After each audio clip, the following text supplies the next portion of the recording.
말씀 시편 25편 1절에서 22절의 말씀입니다. 시편 25편 1절에서 22절의 말씀 우리 한 목소리로 같이 읽겠습니다. 시작.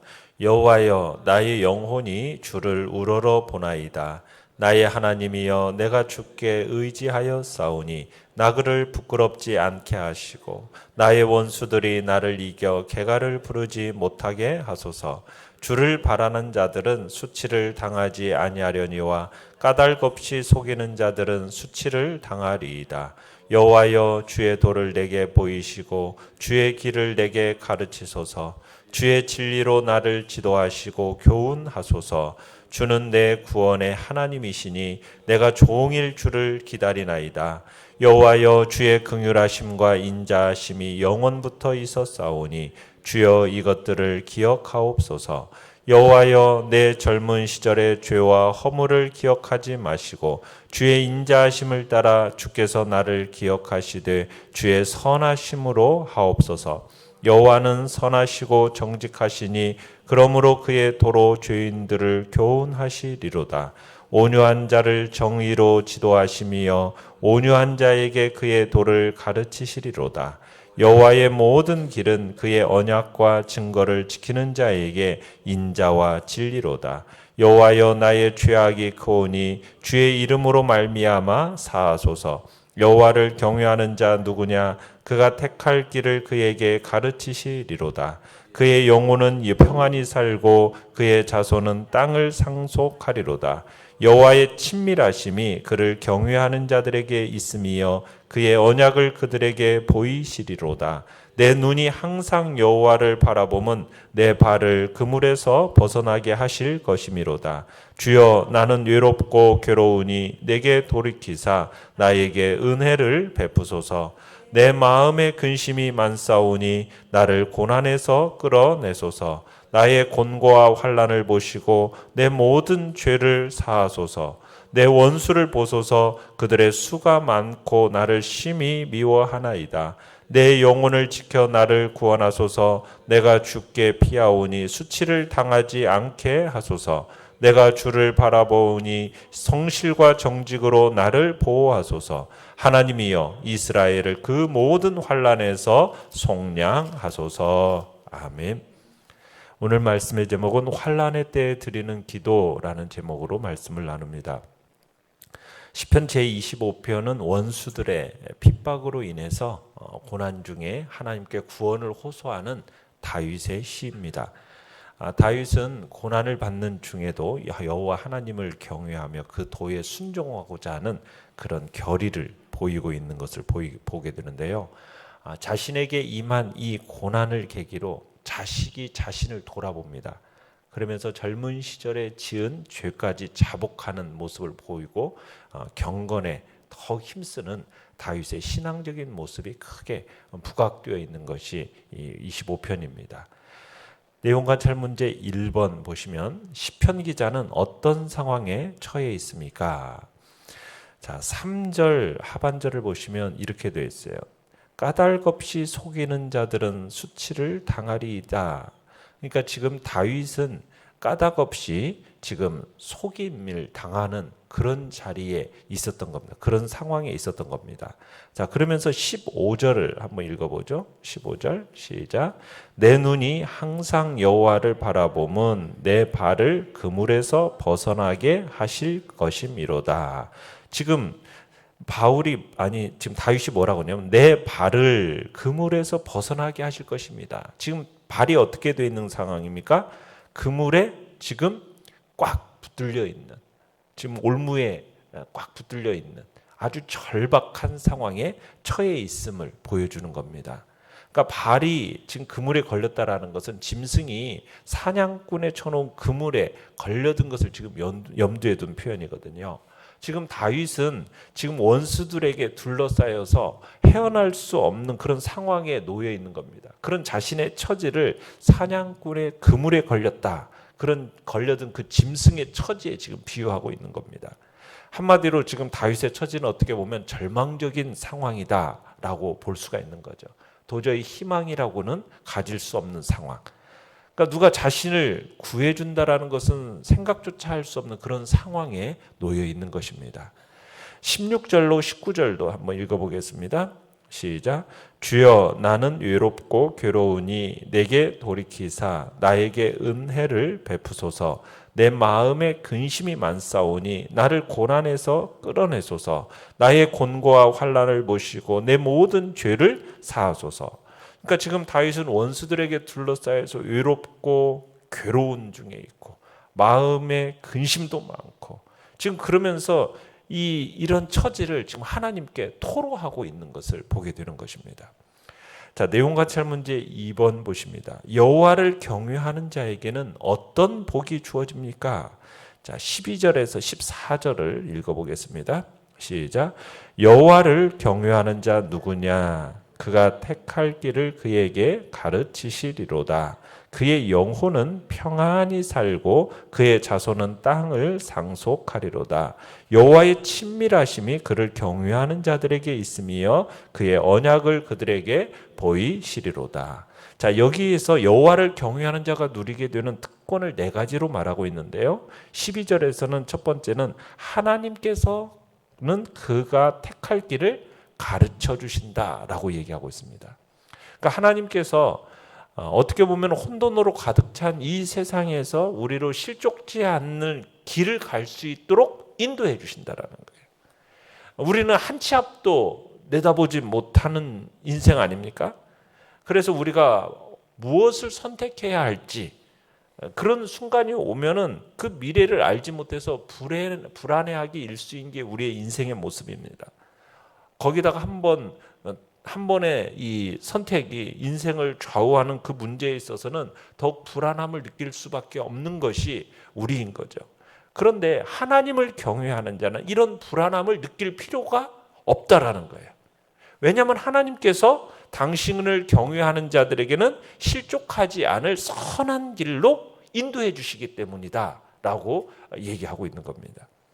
13절을 또 보시면은 두 번째로는 어떤 복을 주시냐면 그의 영혼이 평안히 살게 된다라고 있어요. 평안히 살게 된다. 이게 무슨 뜻이냐면 심령의 평안을 누린다라는 얘기입니다. 사람들은 그 심령의 평안을 누리지를 못합니다. 자꾸 흔들리고 요동하는 삶을 살아요. 자신의 삶의 불확실함 때문에 그렇게 불안해하는 거거든요. 자신의 미래가 어떻게 될까? 그것에 대한 두려움 때문에, 염려 때문에 그 마음에 평안을 누리지 못하는 겁니다. 그런데 하나님을 경외하는 자에게는 이러한 삶의 불확실성 때문에 염려할 필요가 없다라는 거예요. 왜요? 하나님께서 이 경외하는 자의 삶을 책임져 주시기 때문입니다. 그리고 선한 길로 인도해 주시기 때문이에요. 그러니까 하나님을 경외하는 자도 마찬가지죠. 인생이 자신의 미래가 어떻게 전개될지 하나님을 경외하는 자도 모르기는 마찬가지예요. 그렇지만 하나님을 경외하는 자는 하나님이 자신을 선한 길로 인도해 주실 거라는 신뢰가 있는 겁니다. 믿음이 있는 겁니다. 그러니까 그 마음에 염려가 없는 거예요. 마치 젖된 아이가 엄마의 품에 딱 안기어 있는 것 같은 심령의 평안함을 누리게 되는 겁니다. 그게 하나님을 경외하는 자가 받게 되는 복이에요. 세 번째 13절 하반절에 보시면은 그의 자손이 땅을 상속하게 된다라고 얘기하고 있습니다. 이 땅이라는 단어는 물질적인 부를 상징하지만 또 땅은 천국을 예표하기도 합니다. 그러니까 자손들이 땅을 상속받게 된다라는 것은 이 땅에서도 물질적인 번영을 누릴 뿐만 아니라 궁극적으로는 천국을 기업으로 차지하게 될 거라는 말을 하고 있는 거죠. 네 번째는 14절에서 하나님의 친밀하심이 함께한다라고 있습니다. 하나님의 친밀함. 자, 친밀함이라는 단어는 가족과 같이 특별하고도 각별한 관계를 나타낼 때 사용하는 말이 이 친밀함이라는 단어입니다. 그러니까 이렇게 친밀한 관계를 갖게 되면 상대방의 모든 것을 알 수가 있어요. 그러니까 하나님을 경외하는 자는 하나님의 뜻을 알 수가 있다는 거죠.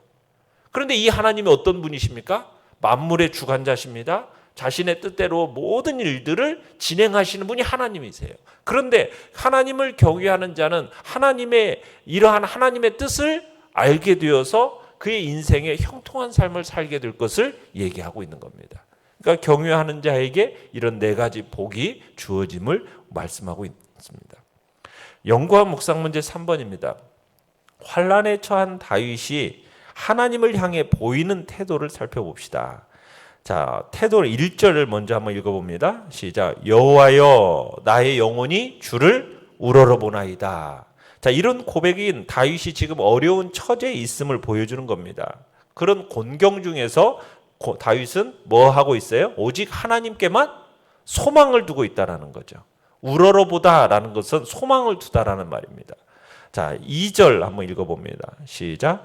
나의 하나님이여 내가 주께 의지하였사오니 나를 부끄럽지 않게 하시고 나의 원수들이 나를 이겨 개가를 부르지 못하게 하소서. 자, 다윗은 지금 원수들로부터 괴로움을 받고 있어요. 그렇지만 하나님의 자녀로서 하나님만 의지하고 하나님께만 소망을 두겠다라고 지금 다짐하고 있는 거죠. 그러니까 다윗의 소망은 환경에 두는 게 아닙니다. 하나님께만 소망을 두겠다라는, 전적으로 하나님께만 소망을 두고 있는 것입니다. 자, 3절도 읽어봅니다. 시작. 주를 바라본 자들은 수치를 당하지 아니하려니와 까닭없이 속이는 자들은 수치를 당하리로다. 자, 무슨 얘기입니까? 지금 다윗은 누구만을 바라보고 있다라는 거예요? 하나님만을 바라보고 있다라는 거예요. 주님을 바라보는 자, 이것은 바로 주님께 대한 간절한 기대감을 가지고 끈기 있게 이렇게 지금 참는 자를 이야기하는 겁니다. 15절로 가보겠습니다. 15절 시작. 내 눈이 항상 여호와를 바라보면 내 발을 그물에서 벗어나게 하실 것이미로다. 지금 다윗은 절망적인 상황 속에서 자기의 눈이 뭐 한다고? 여호와를 바라본다, 앙망한다 라고 얘기하고 있습니다. 절망적인 순간에서도 다윗은 하나님을 자신의 구원의 희망으로 삼고 있다는 겁니다. 특별히 다윗은 하나님을 자신의 구원의 희망으로 여기는 것에 그치지 않고 하나님께서 자기를 구원하실 거라는 절대 확신도 가지고 있는 거죠. 그러니까 하나님이 자기를 구원하실 것이라는 이 사실을 조금도 의심하지 않고 있는 것을 보게 됩니다. 자, 21절로 가보겠습니다. 21절. 시작. 내가 주를 바라오니 성실과 정직으로 나를 보호하소서. 지금 여기서도 주를 바라본다라고 얘기하죠. 그러면서 하나님의 성실과 정직으로 자신을 보호해달라고 간구를 하고 있습니다. 여기서 성실과 정직이라는 것은 하나님의 대표적인 성품이에요. 성실이라는 것은 중도의 보호, 중도의 변함없이 일관된 자세가 성실입니다. 정직이라는 것은 거짓이 없는 것을 얘기하죠. 그러니까 성실과 정직으로 보호해달라는 것은 하나님께서 자기에게 주신 약속의 말씀, 그 말씀을 지켜서 자신을 구원해달라는 그런 의미로 이해할 수가 있습니다. 하나님께서 일찍이 다윗에게 언약을 주셨잖아요. 자신을 지켜서 보호해 주실 거라고 사무엘하 7장에 보면 이미 약속을 주셨어요. 다윗은 이런 하나님의 언약을 상기시키면서 성실과 정직으로 자기를 보호해달라고 간구하고 있는 것입니다. 자, 6절로 또 가서 한번 읽어보겠습니다. 6절 시작. 여호와여 주의 긍휼하심과 인자하심이 영원부터 있었사오니 주여 이것들을 기억하옵소서. 자, 다윗은 하나님의 그 긍휼하심과 인자하심을 의지하면서 자신을 지금 공경에서 구원해달라고 지금 간구하고 있습니다. 다윗은 지금 매우 극심한 공경 가운데 놓여 있어요. 그런 공경은 그의 고백에 따르면 뭐와 지금 관련이 있는 것처럼 보이냐면 죄와 관련이 있는 것처럼 보입니다. 그러니까 아마도 다윗은 자신의 죄에 대한 하나님의 징계로 인해서 지금 곤경에 지금 처해 있다라고 지금 생각을 하고 있는 거예요. 그러면서 하나님의 징계를 받아서 공경에 처한 자가 무엇에 지금 근거해서 기도를 하고 있습니까? 하나님의 긍휼하심과 인자하심입니다. 이것에 근거해서 기도하고 있어요. 그러니까 하나님의 그 영원하신 긍휼과 인자하심, 이것이 자신의 징계 중에도 자기를 구원해달라는 호소할 수 있는 근거로서 지금 삼고 있는 거죠. 하나님의 긍휼과 자비와 인자, 이것만이 자기를 구원해 줄 수 있는 유일한 근거가 됨을 다시 한번 생각하면서 붙들고 기도해요. 자, 7절도 한번 읽어볼까요? 시작. 여호와여, 내 젊은 시절의 죄와 허물을 기억하지 마시고 주의 인자하심을 따라 주께서 나를 기억하시되 주의 선하심으로 하옵소서. 자, 여기서 보면은 다윗은 앞에 4절을 가보시면은 4절에서 그런 기도를 했어요. 여호와여, 주의 도를 내게 보이시고 주의 길을 내게 가르치소서. 이렇게 이제 하나님 앞에 기도를 한 겁니다. 지금 고난과 고통 중에 있으면서 하나님, 정말 주님께서 나에게 갈 길을 보여주세요. 내게 길을 가르쳐 주세요. 이렇게 기도하는 중에, 그런 중에 자신에게 임한 환난이 자기의 죄로 인한 것이라는 깨달음을 얻었던 것 같아요. 그래서 하나님 앞에 뭘 지금 기억하지 말아달라고 기도하고 있는 겁니까? 자기의 젊은 시절의 허물, 죄를 기억하지 말아달라고, 인자하심으로 자기를 기억해달라고 지금 그렇게 간구하고 있는 거예요. 자기의 죄를 이제는 그만 용서해 주시고 자비를 베풀어서 이 환난에서부터 자신을 건져달라고 지금 간구를 하고 있는 겁니다. 그러니까 하나님을 어떤 분으로 지금 여기고 있는 겁니까? 위에서는 인자와 긍휼이 풍성하신 하나님이시요 자신의 모든 죄를 용서하시는 하나님으로 여기고 있는 거죠. 자, 그래서 11절도 가보시면은 시작. 여호와여, 나의 죄악이 크오니 주의 이름으로 말미암아 사하소서. 주님의 이름으로 말미암아 용서해 달라는 얘기입니다. 나의 죄악. 그러니까 아까 7절에서 봤듯이 내 젊은 시절의 죄와 허물, 이것과 같은 의미인 거죠. 그러니까 다윗이 지금 말하고 있는 죄가 무엇일까? 아마 밧세바 사건, 그 사건에서의 간음과 우리아를 살해한 그 살인 사건으로 보여져요. 그래서 다윗이 고백하고 있는 대로 이 죄는 어떤 죄라는 거예요? 중대한 죄라는 거예요. 큰 죄라는 거죠. 간음과 살인이라는 것은 어떻게 보면 율법에서는 극형으로 다스리도록 규정되어 있는 거거든요. 간음과 살인죄를 범한 다윗은 어떻게 보면 율법에 따르면 마땅히 사형에 처해져야 할 그런 죄악이에요. 그런데 하나님의 은혜로 다윗은 생명을 보존했어요. 그렇지만 이로 인한 엄청난 징계를 받게 됩니다. 엄청난 고통을 당해야만 했어요. 그러면서 여호와여, 나의 죄악이 크오니, 하나님의 징계로 이 고통 가운데 쏟아져 나오는 이 고백은 뭐예요? 하나님, 나는 그냥 죄인이 아닙니다. 나는 중대한 죄인입니다.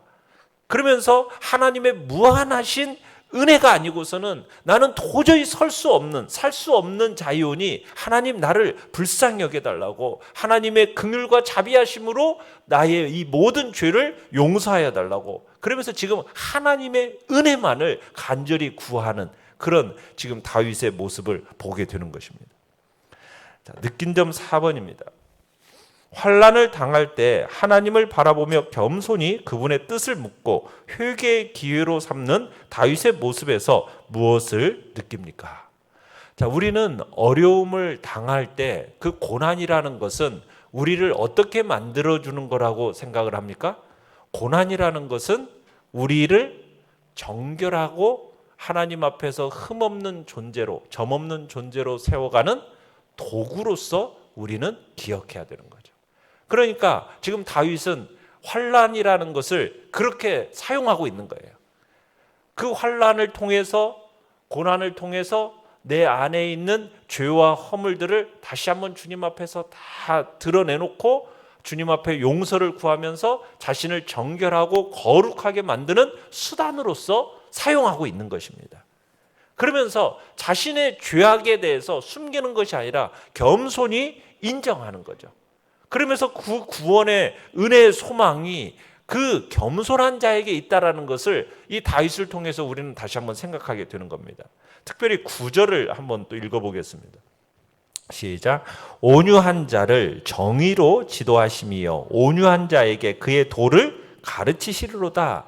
자, 여기서 온유한 자라는 것은 죄로 인해서 하나님의 징계를 당했을 때 하나님을 원망하고 막 불평하고 뭐 불만을 토로하는 그런 것이 아니라 하나님 앞에서 겸손하게 자신이 죄인임을 시인하면서 자신의 죄를 고백하는 사람, 이 사람이 바로 온유한 자입니다. 하나님의 징계를 당해서 겸손하게 자기의 죄인됨을 인정하고 회개하는 이 사람에게 구원의 길로 인도하시는 분이 하나님이시거든요. 그러니까 인생이 구원에 이르기 위해서 가장 중요한 것이 무엇이냐? 자신의 죄인됨을 인정하는 겸손한 자세를 갖는 것입니다. 사실 죄의 본성을 가지고 있는 인간은 자기의 죄인됨을 인정하려고 하지 않아요. 그게 참 죄를 인정한다는 게 그렇게 쉬운 일이 아니거든요. 왜냐하면 인간은 본성적으로 자기의 죄를 인정하지 않고 숨기는 데 급급한 것이 이게 인간의 본성입니다. 그 인간의 본성이 우리가 아담과 하와에게서부터 우리가 봐왔던 거잖아요. 그러나 죄인이 하나님의 구원의 은혜를 입으려면 어떻게 해야 돼요? 자신의 죄인됨을 겸손하게 인정해야 되는 겁니다. 자기의 죄인됨을 인정하지 않고는 결코 하나님의 구원의 은혜를 입을 수가 없는 거예요. 그래서 만일 우리가 우리 죄를 자백하면 그는 미쁘시고 의로우사 우리 죄를 사하시며 모든 불의에서 우리를 깨끗하게 하신다라고 주님은 약속하고 계시는 거거든요. 그래서 우리는 우리의 죄악을 숨기려는 것이 아니라 겸손히 하나님 앞에서 자신의 죄인됨을 인정하고 회개하는 자리로 나아가는 것이 그게 바로 하나님의 은혜와 긍휼을 받는 비결이요, 복받는 하나님의 놀라운 은혜를 체험하는 자리임을 우리에게 가르쳐주고 있는 것입니다. 결단과 적용 5번입니다. 사람들이 까닭 없이 나를 미워하고 속이는 상황, 발이 그물에 걸려 옴짝달싹할 수 없는 상황에서도 내 눈은 항상 하나님을 바라봅니까? 어려움을 당할 때 내가 회개해야 할 부분을 점검하며 하나님이 내게 가르치시려는 것이 무엇인지를 깨닫고자 말씀을 붙들고 기도합시다. 아멘. 오늘의 기도 같이 읽겠습니다. 시작. 제게 찾아온 인생의 어려움을 영적 성숙의 기회로 삼게 하소서. 아멘. 말씀을 생각하면서 기도하시고요. 연약한 우리의 지체들을 위해서